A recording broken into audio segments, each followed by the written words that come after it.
Shalom, selamat pagi saudara-saudara yang dikasihi oleh Tuhan. Bersyukur kalau pagi ini torang semua masih diberikan nafas hidup di hari yang baru oleh Tuhan. Dan Tuhan juga ingin menyapa torang semua dengan firman-Nya yang hidup dan yang menghidupkan. Saudara-saudara, saya yakin saudara-saudara dan saya pasti sering melihat foto ini. Ini adalah foto yang ingin menunjukkan pada kita bagaimana gambaran gunung es di bawah air, khususnya di dasar laut. Sekilas, kalau kita melihatnya, kita akan terpukau dengan fotografinya karena terkesan nyata dan asli. Namun sebenarnya tidak asli. Teknologilah yang membuatnya terlihat asli dan banyak orang tertipu dengan itu. Saudara-saudara, ini adalah hasil editan dari 4 foto terpisah. Menurut Ralph Clevenger, foto awan itu diambil di Santa Barbara, California. Bagian bawah gunung es diambil di Alaska, sedangkan bagian atasnya diambil dari Antartika. Satu lagi fakta menarik dari foto ini adalah gunung es yang berada di bawah air itu sebenarnya berasal dari gunung es biasa yang kemudian dibalik. Saudara-saudara, menarik bukan? Yang terlihat nyata dan asli ternyata sebaliknya. Saudara-saudara, demikian juga hidup para ahli Taurat dan orang Farisi. Hidup mereka terlihat asli benar. Mereka begitu taat beribadah, taat pada hukum Taurat, berdoa, memuji Tuhan, berpuasa, membaca firman Allah dan menghadiri kebaktian. Bahkan mereka juga memberi perpuluhan dan sedekah. Standar kehidupan rohani mereka begitu tinggi, saudara-saudara. Mereka begitu keras berusaha untuk menjadi orang benar. Namun itu hanya sebuah penampilan rohani saja. Apa yang ada di dalam, yaitu hati,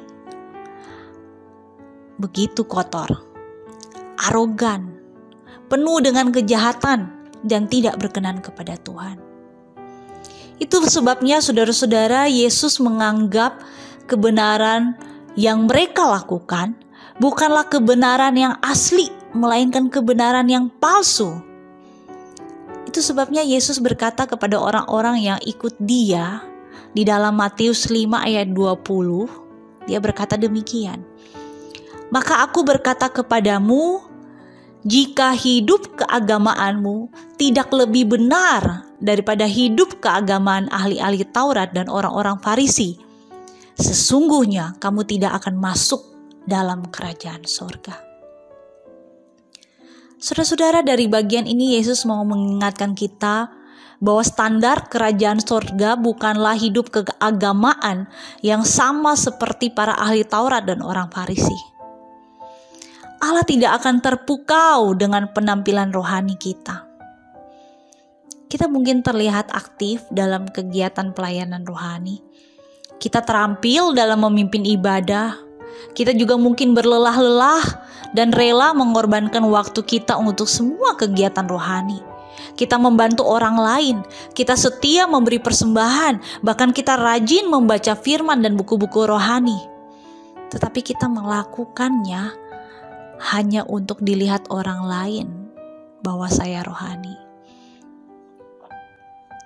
Pelayanan menjadi tempat aktualisasi diri semata yang ingin menunjukkan bahwa saya lebih baik dari orang lain.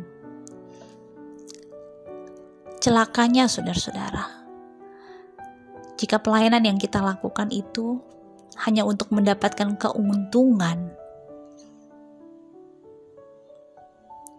Kita membaca firman, tetapi kita tidak bertumbuh dan diubahkan oleh firman. Saudara-saudara, seorang teolog bernama R.C. Sproul berkata bahwa sometimes we emulate the Pharisees more than we imitate Christ. Terkadang kita meniru orang Farisi lebih daripada meniru Kristus. Oleh karena itu, saudara-saudara, ingatlah perkataan Yesus bahwa hidup keagamaan kita haruslah melebihi para ahli Taurat dan orang Farisi. Jika tidak, maka kita tidak ada bedanya dengan mereka yang adalah orang-orang munafik di hadapan Allah. Kiranya Allah menolong kita untuk semakin serupa dengan Dia. Amin.